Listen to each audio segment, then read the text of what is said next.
Калі запытацца ў Гугла па-расійску, за што Расія ненавидит страны Балтии, выскочыць цэлая куча лінкаў з адказамі на іншае пытанне. Почему в Прибалтике не любят русских? Ну, конечно, там фашысты, яны ж зносяць помнік салдату Алёшы і гэтак далей. Таму ў гэтым відэа, напэўна, нам прыйдзецца адказаць на абодва гэтыя пытанні. З вами Кацярына Ваданосава ў серыі перадач «Трызуб і пагоня». Сёння пра краіны Балтыі, Эстонію, Латвію, Літву. Пасля гэтага відэа вы ўжо ніколі не будзеце казаць «Прыбалтыка». Чаму гэта важна, паспрабуем разабрацца. І нагадаю, я дзелюся тут сваімі думкамі, а вы пасля напішыце ў каментарах свае. Добра? Калі, канешне, для вас гэта бяспечна. Дзякуй. Галоўны элемент ўсёй гэтай гісторыі – Балтыйскае мора. На ягоных берагах калісьці аселі прусы, аўкштайты, скальвы, куршы, лівы. Балтскія племёны – гэта асобная тэма, бо яна вельмі цікавая. Чаму яны жылі ажно да Смаленскую Чарнігава, а пасля нібыта знікалі? Тут жа фінскія племёны, эсты. Ад назваў племёнаў пазней пайшлі іншыя назвы – Куршы, Курляндыя, Лівы, Лівонія, эсты, Эстонія. Рэгіён быў вядомы яшчэ ў антычныя часы, бо тут быў бурштын. Рымляне мелі свае парты на Балтыцы, а яшчэ рух ішоў праз рэкі. Нёман, Дзвіна, злучаная з Дняпром. Гэта такі правобраз шляху з варагаў грэкі. А далей жыхары прыморскага краю ваююць і гандлююць з вікінгамі, бо гэта ж іхныя, так бы мовіць, соткі. Балтыка – гэта ўнутранае возера вікінгаў. А 1000 год таму сюды едуць хрысціянскія прапаведнікі. Калі ты манах і хочаш хутка трапіць на нябёсы, то табе на Балтыку. Пра галаву святога Войцеха я распавядала ў выпуску пра прусаў. А вось першая згадка Літвы – гэта 1009 год. Гэта акурат гісторыя пра забойства святога Бруна. Ну, не хацелі гэтыя людзі хрысціцца, так бывае. І тут адбываецца такая рэч, якая вызначыла далейшую гісторыю ўсяго рэгіёна. Рымскі папа аб'яўляе Лівонскі крыжовы паход. На Балтыйскі бераг высаджваюцца немцы, ордэн мечаносцаў. У 1201 годзе яны засноўваюць горад Рыгу. Але гэта землі ладгалаў і, насамрэч, у іх ніхто не пытаўся. Так пачынаецца доўгая вайна за зямлю і за веру, бо мясцовыя надалей моляцца сваім багам. З поўдня і ўсходу падціскае полацкае і пскоўскае княствы. Уявіце, з тых часоў балты і адчуваюць, яны іншыя. І ўсім немцам, славянам патрэбная іхная зямля. 22 верасня, вядомы як Дзень еднасці балтаў, гэта памяць бітвы з крыжакамі пры Сауле ці Шаулямі, 1236 год. Але ў той жа час дарожкі нібыта разбягаюцца, бо Міндоўг стае каралём Літвы і прымае каталіцкі хрост. Ну, насамрэч, намінальна прымае. І Літва ідзе на поўдзень і такім чынам запаўняе вакуум улады на месцы колішняй Русі, а славяншчына ідзе ў Літву. І гэта асобная гісторыя. А вось продкі латышоў і эстонцаў, яны маюць справу з немцамі, шведамі, датчанамі. Талін, дарэчы, заснаваў кароль Даніі Вальдэмар II. І тут цікава, гэта гісторыя доўгіх войнаў, каланізацый, а з іншага боку гэта гісторыя культурнага ўплыву, бо Балтскі край стае часткай Еўропы культурна і эканамічна. Рыга – гэта багаты ганзейскі горад, Лівонія – свая цывілізацыя. А ў 16 стагоддзі на хвалі рэфармацыі мясцовым заходзіць пратэстанцтва, такі кампрамісны варыянт. І тут, нарэшце, у справу ўваходзяць хто? Маскалі. Сябры, хвілінку ўвагі. Не забывайцеся пра падабайку і падпіску на наш канал, калі вы не ў Беларусі, для вас гэта бяспечна. А таксама пра данаты, калі вы лічыце, што наш прадукт варты і цікавы, і калі вы хочаце, каб мы выходзілі і надалей. Дзякуй вялікі.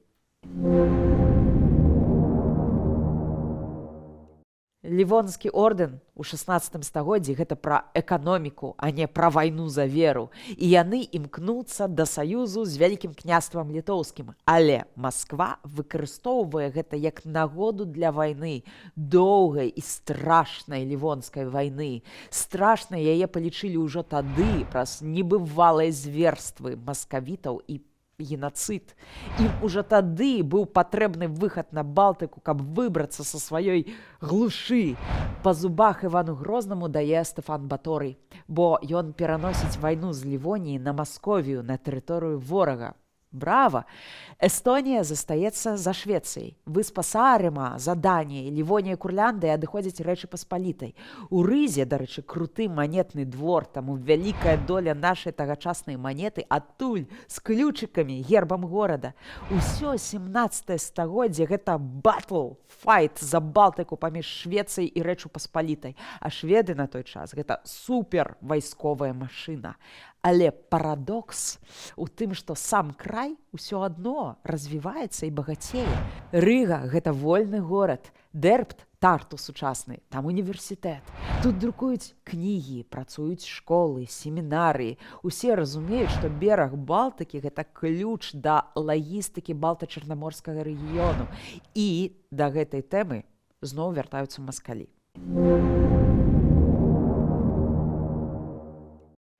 Пётр I быў разумнейшы за Івана Грознага. Ён быў, канешне, маніяк, але асвечаны, бо пажыў у Еўропе, у Лондане на судаверфях. І ён разумее, каб вылезці з балотаў і стаць імперыяй, трэба выхад на Балтыку. І гэта гісторыя акурат пра акно в Европу і паўночную вайну, адпаведна. Здабыўшы тое, што хацеў, Пётр стае імператарам. Расія, адпаведна, імперыяй. Тады і атрымаўся вось гэты монстр. Заходнія тэхналогіі плюс усходняя манія аб'ёму, колькасці, пашырэння невядома куды і навошта. У Расіі з'яўляюцца эстлянская і ліфлянская губерні. Дарэчы, Петербургская губерня, першасна інгерманландская, заваяваная Петром землі. І тут проста, насамрэч, джекпот. Расія атрымлівае не толькі выхад да мора, але людзей. Гаворка пра арыстакратыю, оздзейскае дваранства, нашчадкі нямецкіх рыцараў, якія тут жылі, усе гэтыя біроны, корфы, сіверсы, врангелі, лівіны, торнау. Маскавіцкія дваране, вось гэтыя з кашай у барадзе, яны непрыдатныя для вялікіх справаў. Хіба замучыць каго-небудзь там у сутарэнні. А вось гэтыя маглі добра ваяваць, асвойваць Сібір, пісаць кнігі, будаваць, займацца дыпламатыяй. Таму Расія дае ім прывілей і не чапае іхны ўклад жыцця. Нямецкая мова ў дакументах, лютэранская царква. На здароўе, пожалуйста. Нікога сілай у праваслаўе не цягнуць. Тэрыторыя на асобных правах. Бо, уласна, толькі гэты кавалачак Расіі 18 стагоддзя можна і назваць Еўропай. І ўсё. Далей падзелы Рэчы Паспалітай. Землі Літвы таксама ўваходзяць у Расію, але тут іншая песня. Гэта паўночна-заходні край, русіфікацыі і гэтак далей. Чаму? Бо тамтэйшыя эліты, ужо прыняўшы польскасць, увесь час бунтуюць супраць Расіі. І вось з імі трэба пастроже. Добры прыклад паўстанцкая Жанна д'Арк Эмілія Плятар. Яе продкі са старога крыжацкага роду, хаця ўжо і польскамоўныя. Але, слухайце, стоп. Рускія, немцы, палякі. А дзе, уласна, літоўцы, эстонцы, латышы? Выхад нацыяў на сцэну акурат 19 стагоддзе. Найбольш паказальны прыклад – літоўцы. Тэадор Нарбут піша шматомную гісторыю па-польску, але гэта гатовая канцэпцыя нацый пад ключ. Пры тым, што цікава, ён спыняецца на 1569 годзе на Люблінскай уніі і ламае пяро. Кшталту далей ужо польская тэма не цікава, а цікава ўсё, што было раней і глыбей. То бок, ідзе такая апеляцыя да рамантычнага сярэднявечча, часу чысціні, нявіннасці і, дарэчы, паганства. Бо канфесіі яны ж раз'ядноўваюць. Гэта Рым, Ватыкан, Польшча, а там, вось там, у глыбінным паганстве, яно ўсё сваё, роднае, натуральнае. Заўважце, што паганская тэма ў краях Балтыі дагэтуль адчуваецца нават у эстэтыцы. Гэта спосаб прабіцца праз чужыя вось гэтыя напластаванні да сваёй уласнай ідэнтычнасці. І разам з тым, аснова нацыянальных рухаў вельмі часта ксяндзы. У нас Каліноўскі, а ў літоўцаў Антанас Мацкевічус, святары. Гэта таксама феномен. Нацыянальна свядомыя святары дужа прыклаліся да абуджэння балтыйскіх народаў, бо гэта асвечаныя людзі, але яны з народу, так бы мовіць, не з вышэйшай арыстакратыі. Сярэдзіна 19 стагоддзя гэта тэма кніганошаў. Пра гэта мы, дарэчы, здымалі асобны выпуск. Фішка ў тым, што расіяне забаранілі літоўскі друк лацінкай, і дзядзькі з бародамі праз лясы цягалі кнігі з усходняй Прусіі, з Мемеля. Літоўцам тады пашчасціла. У іх быў той плацдарм за мяжой імперыі, як ва ўкраінцаў Галічына, у палякаў Кракаў, у беларусаў такога заплеча не было, на жаль. Таму наш нацыянальны рух быў слабейшы ад пачатку. Дарэчы, у 19 стагоддзі літоўская мова звярнула на сябе ўвагу даследчыкаў, яшчэ Міцкевіч ёй захапляўся, бо яна мегастаражытная, амаль санскрыт. А чаму? А таму, што ў адрозненне ад польскай, напрыклад, яна не мела такой колькасці лацінізмаў і дамешкаў, яна закансервавалася. Гэта адзначаў і Мікалай Рэрых, напрыклад. Але для большасці расіянаў гэта не цікава. Тыя ж эстонцы для іх гэта чухонцы. Яны нейкія зачуханыя, на іх глядзяць звысоку. Але дарма. Першая сусветная. Палова Балтыкі занятая немцамі, як у старыя добрыя часы за 500 год да гэтага. Немцы ствараюць оберост, але перад імі ўжо не дзікія плямёны, а гатовыя нацыі пад ключ. 100 год нацыятворчай працы не прайшлі дарма. Таму, калі Расія правальваецца ў сябе, а ў саміх немцаў таксама адбываецца рэвалюцыя і ім не да таго, Балтыка прачынаецца. Літва, Латвія, Эстонія абвяшчаюць незалежнасць як БНР і УНР, але ж яе трэба яшчэ адстаяць. Латышская армія, напрыклад, пачынаецца з 3 ротаў, студэнты і афіцэры. Касяк армія паўсюдна добраахвотнікі. Учорашнія гімназісты, інтэлігенты, афіцэры, якія прыходзяць на зборныя пункты ў царскіх ці нямецкіх шынелях, сяляне ў валёнках. Маладыя рэспублікі ваююць не толькі з бальшавікамі, але таксама з расійскімі белагвардзейцамі ці немцамі, аб'яднанымі ў ландесверы. Гэта час фантазійных дзяржаўных праектаў. Немцы прапаноўваюць свае варыянты. Балтыйскае герцагства, напрыклад, на чале з Адольфам Фрыдрыхам Мекленбургскім, Літоўскае каралеўства на чале з Міндаўгусам II. Гэта такі подых даўніны, тое самае, што, напрыклад, на чале УНР стаў бы хтосьці з патоцкіх, а БНР узначаліў які-небудзь Радзівіл. Гэта час не той ужо. Манархіі сыходзяць у нябыт. Гэта эпоха масавай палітыкі і эпоха нацыяў. Дарэчы, а як там вось гэтыя знакамітыя латышскія стралкі? Памятаеце, яны былі паўсюдна ў савецкай гісторыі пра грамадзянскую вайну. А гэта была латышская бедната ў складзе былой расійскай імператарскай арміі, якую разагітавалі бальшавікі. Яны, канешне, паверылі. І гэта зусім не знак таго, што латышы ўсе пагалоўна за савецкую ўладу. Але той міф, канешне, вельмі моцна раскручвалі пазней.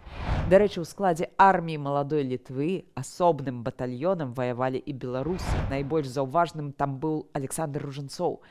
Так ці іначай, балтыйскія краіны адстаялі незалежнасць і атрымалі 20 гадоў на будаўніцтва сваіх дзяржаваў.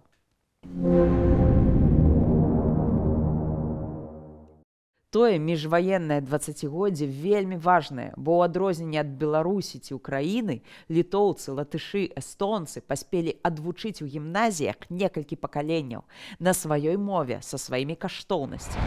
Паспелі стварыць войска, чынавецкі апарат, выдаць падручнікі па гісторыі. Людзі паверылі ў тое, што маюць свае краіны. А важна гэта, таму што калі ў 1940 годзе Сталін анексаваў краіны Літву, Латвію, Эстонію, яму там былі не радыя. І адсюль лясныя браты і вайна пасля вайны, жорсткая, бязлітасная партызанская барацьба з рускімі, якая ішла да сярэдзіны 50-х. Для гэтай вайны былі кадры, якія выраслі ў перадваенных гімназіях і афіцэрскіх школах, а насельніцтва іх падтрымлівала. Таму сакавік 1949 года рускія высяляюць з Літвы, Латвіі і Эстоніі пад 100 000 чалавек цягам аперацыі «Прыбой». 72% дэпартаваных гэта жанчыны і дзеці да 16 гадоў. Гэта проста жахлівыя лічбы для невялічкіх рэспублікаў. Мэта Масквы замяніць насельніцтва і стварыць Прыбалтыку. І тут давайте пра самое гэтае слова. Краіны Балтыі гэта пра суб'ектнасць, тыя, хто валодае Балтыкай. А вось Прыбалтыка гэта тэрыторыя пры Балтыйскім моры. Літва, Латвія і Эстонія без літоўцаў, латышоў і эстонцаў. Каб засталася вось гэта вось Юрмала, Рижскае взмор'е, шпроты, бусы з янтаря і анекдоты пра эстонцаў. Гэта каланіяльны праект з агаворкай, што каланізаваная тэрыторыя на куды больш высокім культурным узроўні, чым самі каланізатары. Для рускіх Прыбалтыка гэта блізкая Еўропа. Таму ўсе яны хацелі там служыць, жыць, выходзіць на пенсію. Там здымалі Шэрлака Холмса, бо архітэктура. Але мясцовыя людзі, яны нейкія лішнія. Па перапісе 89-го года доля нелатышскага насельніцтва ў Латвіі 48%. Латышы хутка маглі стаць нацменшасцю. У партыйнай арганізацыі Рыгі латышоў 23%. У Эстоніі доля эстонцаў упала з даваеннага паказчыка ў 88% да 61,5%. Па-іншаму было ў Літве, бо там пры ўладзе былі нацыянал-камуністы. І як ні парадаксальна, акурат яны сталі заплеччам будучага руху за незалежнасць.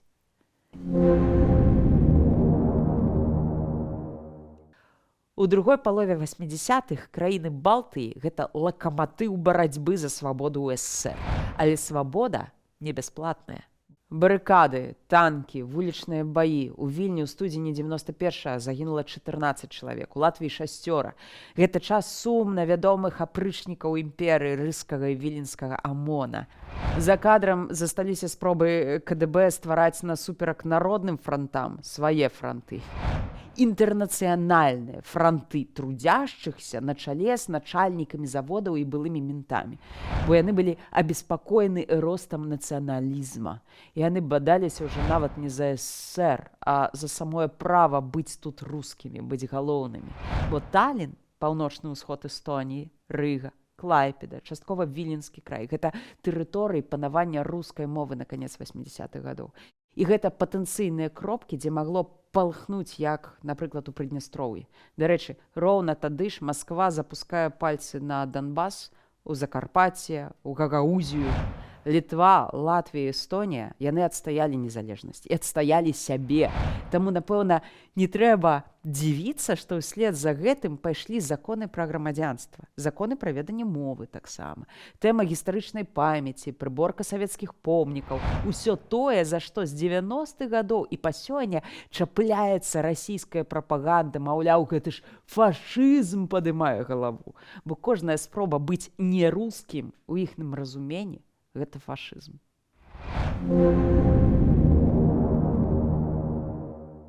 Чаму рускіх не любяць у краінах Балтыі, я думаю, зразумела. Чаму рускія ненавідзяць краіны Балтыі?